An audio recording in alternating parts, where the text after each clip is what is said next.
Assalamualaikum warahmatullahi wabarakatuh. Om Swastiastu, Namo Buddhaya, Salam Kebajikan. Saya Mas Ahmad Baihaqi. Saya adalah dosen tetap di Universitas Pancamaka Probolinggo. Home base saya di Fakultas Teknik dan Informatika, Prodi Teknik Elektro Konsentrasi Sistem Tenaga Listrik.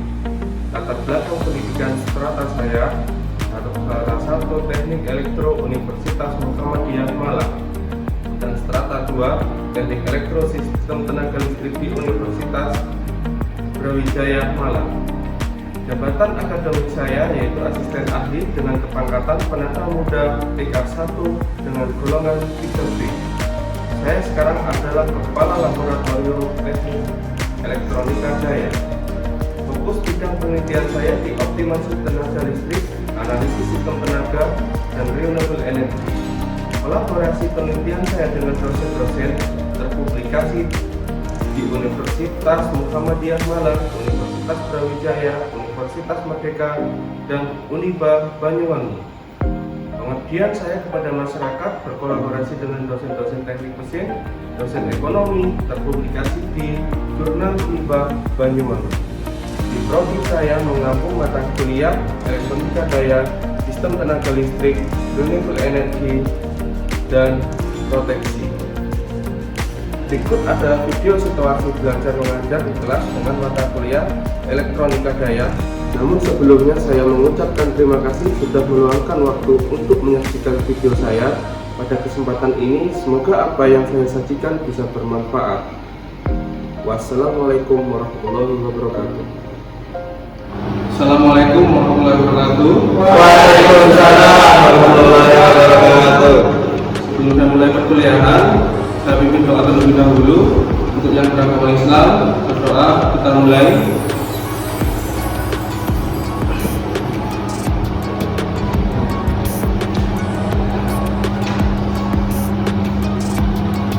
Selesai. Akan saya absen terlebih dahulu ya. Untuk kelas A, Taufik Hidayat,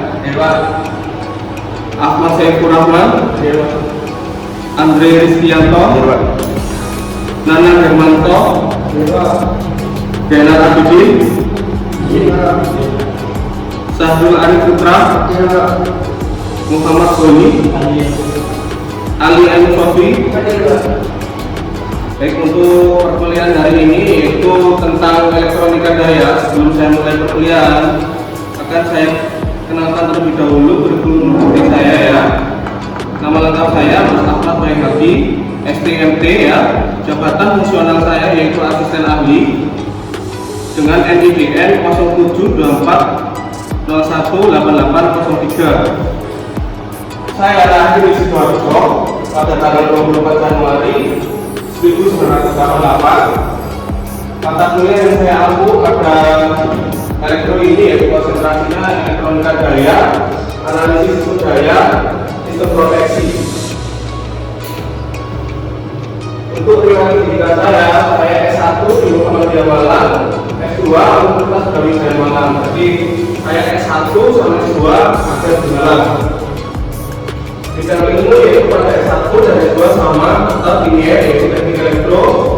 Saya tahun masuk S1 2005 sampai 2010, dan pada S2 saya 2014 sampai 2019. Untuk judul skripsi saya bisa dibaca ya. Dan untuk tesisnya saya S1 yaitu dibimbing oleh Pak Nasrul dan pembimbing kedua saya yaitu Pak Diki. Untuk S2 saya yaitu Bu Wini dan Prof. Hadi Suyono. Ini cinta saya dan juga. Nah, kita hari ini akan membahas tentang elektronika daya. Sebelum saya mulai tentang elektronika daya, kalian sudah pernah ngambil mata kuliah tentang gas elektronika? Sudah ya?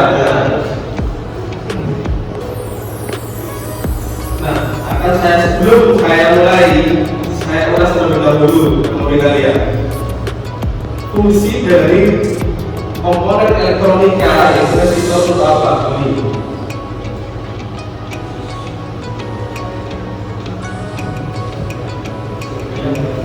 sebagai jembatan, ya. Nah, pada mata kuliah ekonomi daya ini ya, akan saya tentukan seperti ini: presensi 20%, tugas 20%, UTS 20%, dan UAS 30%. Dari sini kalian bisa atau mengajukan untuk presensi berapa persen ya, akan saya tawarkan kepada kalian. Untuk presensi bagaimana? 30%? 7? Tugas? UTS? Dan UAS 20% yang di total 100%. Ini yaitu sistem penilaian yang akan saya ambil sampai akhir mata kuliah nanti.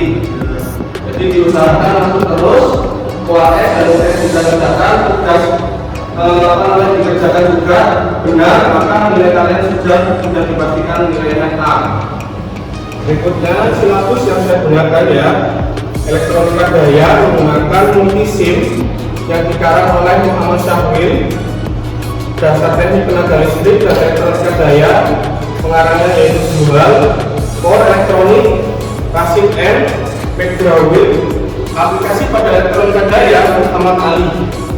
Di sini ada QR scan, kalian untuk mendapatkan kopian atau hasil salinan dari buku-buku ini bisa kalian scan QR code ini. Kalian akan terhubung pada website saya.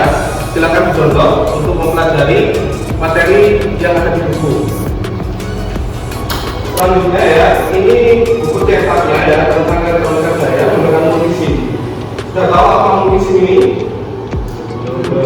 Jadi di dalam buku ini ya kalian bisa mempraktekkan menggunakan software aplikasi multisim rangkaian-rangkaian yang ada di sini. Untuk dasar teknik tenaga listrik dan elektronika daya, di sini saya menggunakan pengarangnya Dual. Ini akan saya ambil pada topik elektronika daya saja. Apakah bisa di-scan? Coba di-scan dulu. Bisa ikut? Baik, saya lanjutkan ya. Untuk materi hari ini, yang pertama akan saya jelaskan tentang pendahuluan dari elektronika daya, semikonduktor, penyaraf daya, DC chopper atau chopper, DC AC converter, ya, aplikasi elektronika daya.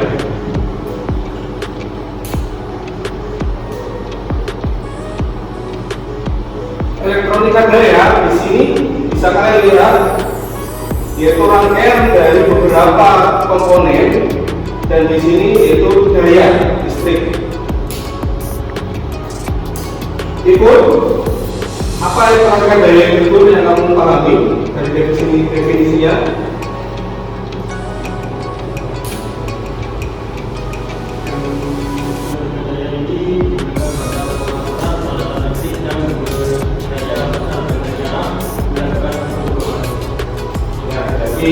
Definisi dari elektronika daya yaitu aplikasi pada elektronik yang digunakan pada pengaturan peralatan listrik berdaya besar dengan cara melakukan pengubahan parameter listrik. Nah, Boli, parameter listrik yang kamu tahu itu apa saja, Boli? Arus, tegangan, ya, arus, tegangan, dan daya. Nah, aplikasi elektronika kalian yang menggunakan peralatan elektronika terutama semikonduktor itu contohnya apa saja? menggunakan dulu ada penyebaran ada lagi kalau misalnya kita ada publikum ada lagi itu charger pakai di bagian yang sudah disebutkan oleh Nana yaitu antara lain inverter, ya, switching, bahkan pengaturan dari komponen-komponen semikonduktor, ya, itu termasuk dari aplikasi atau penggunaan rangkaian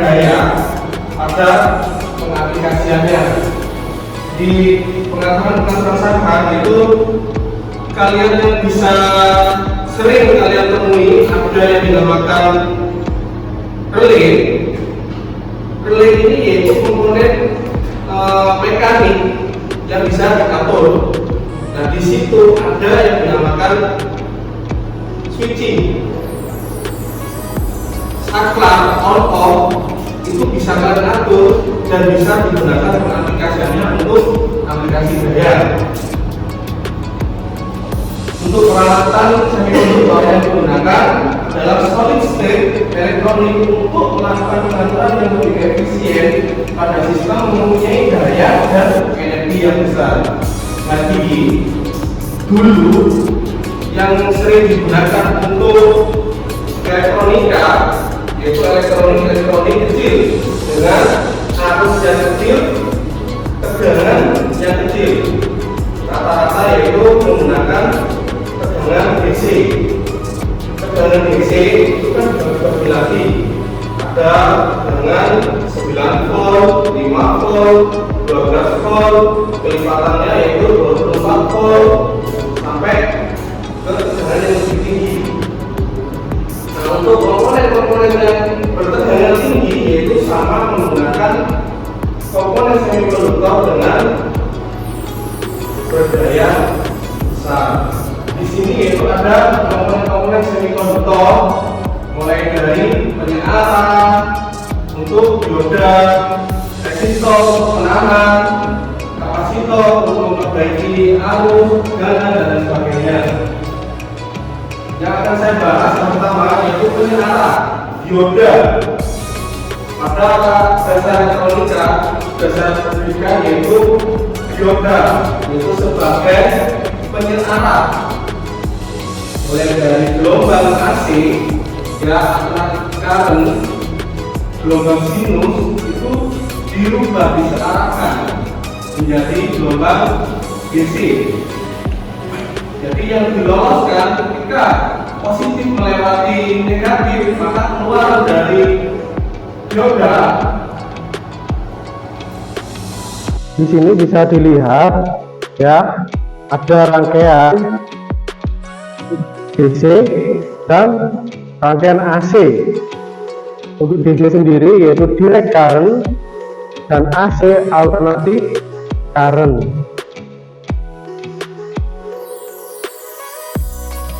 Nah, untuk berikutnya yaitu chopper. Ada yang tahu apa itu chopper? Pencacah. Jadi chopper sendiri yaitu pencacah, dipotong-potong. Nah, di sini yang dipotong yaitu DC, dinamakan DC chopper. Pencacahnya bisa menggunakan saklar. Kalau di secara manual ya, saklar ditekan dengan sumber DC, maka sumbernya akan jalan terputus. Jadi untuk saklar ini ketika ditutup ya, di-on-kan, maka arus yang masuk akan mengalir, yaitu T-on. Dan ketika dibuka, di-off-kan, maka tidak akan mengalir. Jadi pada gelombangnya, karena dia gelombangnya DC ya, seperti ini. Ketika on, dia jalan. Off, dia mati. Ketika di-on-kan lagi, dia akan naik, berjalan. Ketika dimatikan, dia mati. Maka sinyal seperti ini yaitu sinyal kotak. Ya, siapa yang bilang kotak tadi? Ya, benar ya, sinyal kotak. Ketika ini menggunakan pengontrolan ya, dikontrol, maka akan bisa halus. Naiknya halus dan turunnya halus. Nah ini ya, bisa dilihat ya, ketika dia T-on, dia akan naik dan ketika dimatikan pada T off dia akan mati. Ini termasuk pencacah ya. Jadi mulai dari 0 sampai sini ya, sampai mati, yaitu ini dalam satu waktu ya, yaitu alpha T sama dengan T on per T on plus T off sama dengan T on per T, maka yang didapat F kali T on dengan keterangan alpha yaitu siklus kerjanya berapa persen, T nya period, dan T on periode ketika on, T off periode ketika off. Untuk frekuensi diri sendiri yaitu F. Nah, DC chopper sendiri yaitu bisa diaplikasikan untuk penurun tegangan. Jadi kalau kalian punya sumber tegangan 12 volt, akan tetapi komponen elektronika yang kalian butuhkan yaitu 9 volt, maka dibutuhkan rangkaian step down, penurun tegangan. Nah, penurun tegangan ini bisa memanfaatkan DC chopper. Jika saklar S di-on-kan sampai dengan BT, maka tegangan masukan pada CS ya, CS ini akan dipindahkan ke beban menjadi apa? PO. Selanjutnya, jika saklar S di-off-kan sampai dengan T, maka tegangan beban menjadi 0, tidak ada tegangan yang masuk. Hal ini menunjukkan bahwa nilai tegangan luaran ditentukan oleh proses on off pada saklar. Jadi saklar kalau kalian buat mainan on off, dia akan tercacah-cacah. Berapa cepat kalian mencacahnya? Kalian bisa menggunakan pengontrolan, ya, seperti itu. Rasio antara waktu saklar off terhadap jumlah waktu on ini disebut siklus duty cycle. Nah, prinsip kerja dari inverter ya bisa dibaca, silakan prinsip kerjanya. Prinsip kerja inverter dapat dijelaskan dengan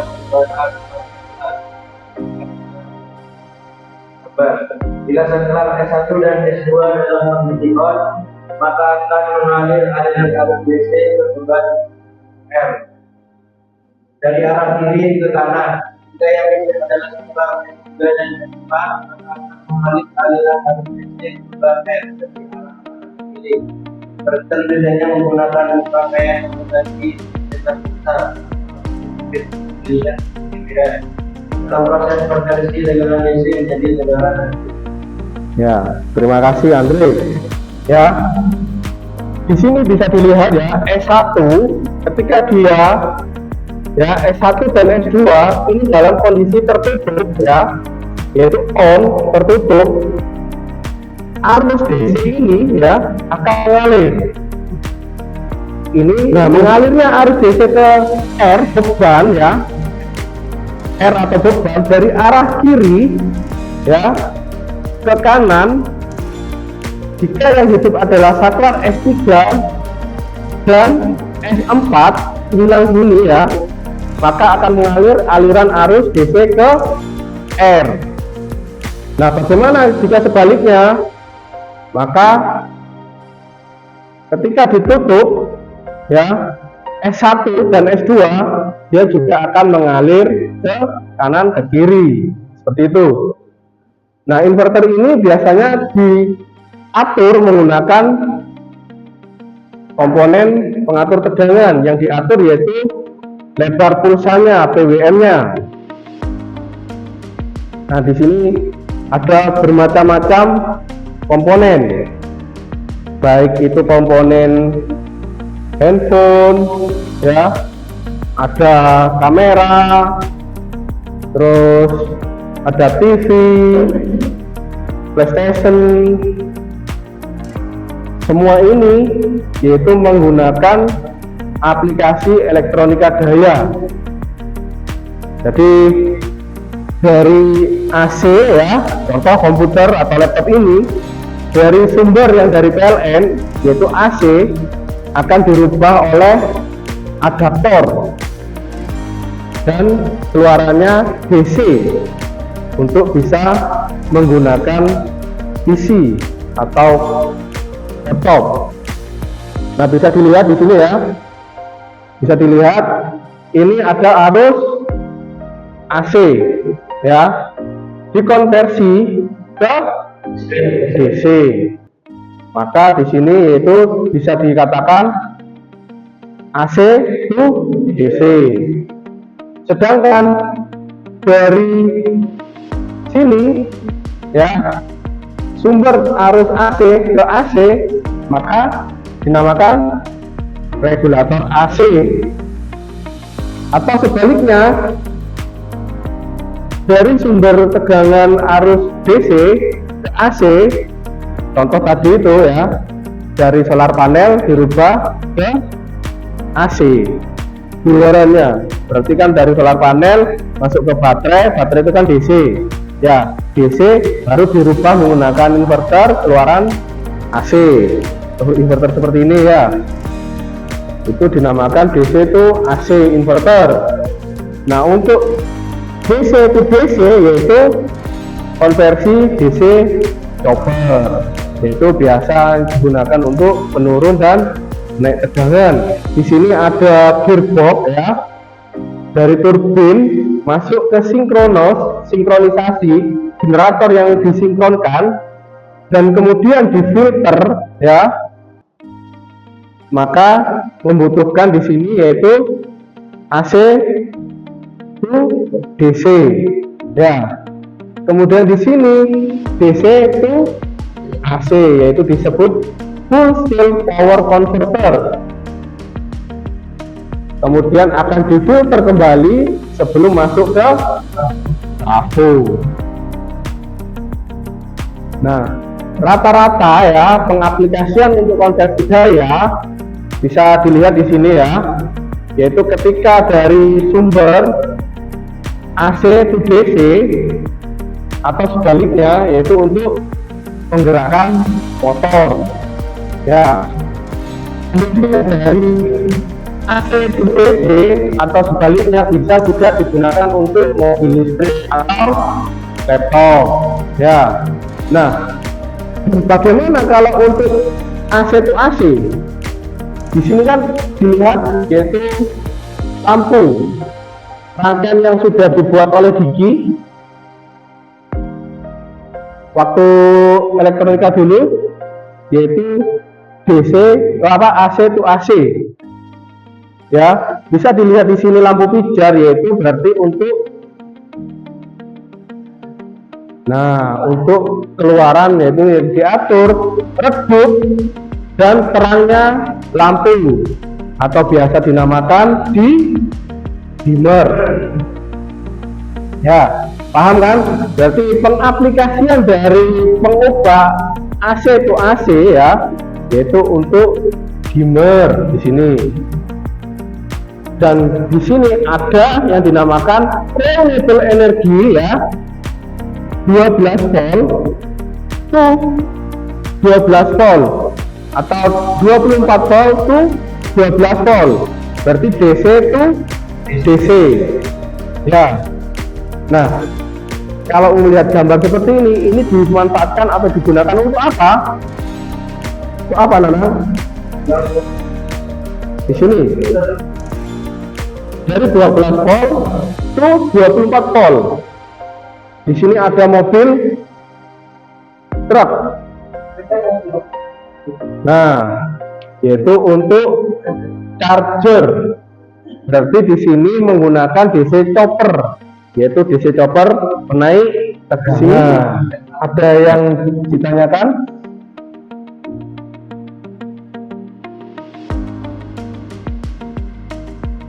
Ada yang kurang paham mau ditanyakan? Ya, silakan, Nanang. Ya. di level Ya. itu tidak yang konsisten yang